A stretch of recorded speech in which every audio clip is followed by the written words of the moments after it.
Another day, another hot take. And today I wanted to talk about the omnipresent male gaze in the panopticon, that is social media. Now, those of you who are not familiar with the idea of the panopticon, it was an idea that was formulated by Bentham and used again by many other scholars after that, Foucault specifically.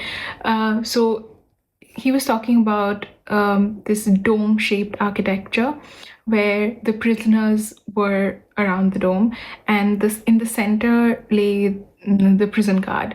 So the prison guard could constantly kind of surveil the prisoners, but the prisoners didn't know when they're being watched. So they kind of were always under the self surveillance because they always thought that they were being constantly watched.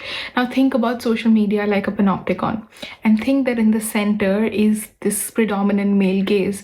So you're always kind of performing under that gaze, right? So the reason I wanted to talk about this was because I watched this video by Dr. Prerna Subramanian, who talks about this over sexualization of the female body in the recent Olivia Dean music video, where this kind of over sexualization of the like a small girl child or a teenage girl's body, she talks about that in terms of how it's been repackaged as coquette core, but how problematic that is.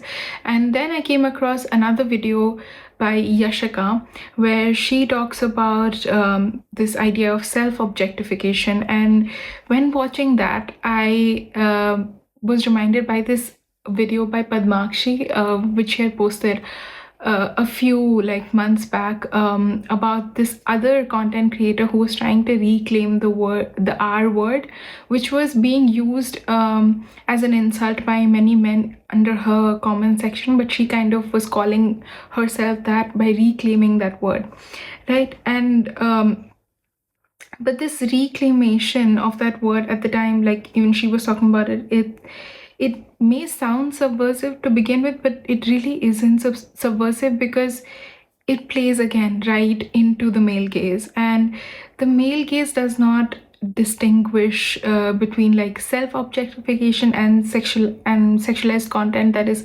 specifically catered to the male gaze. So it's all up to the consumers how they want the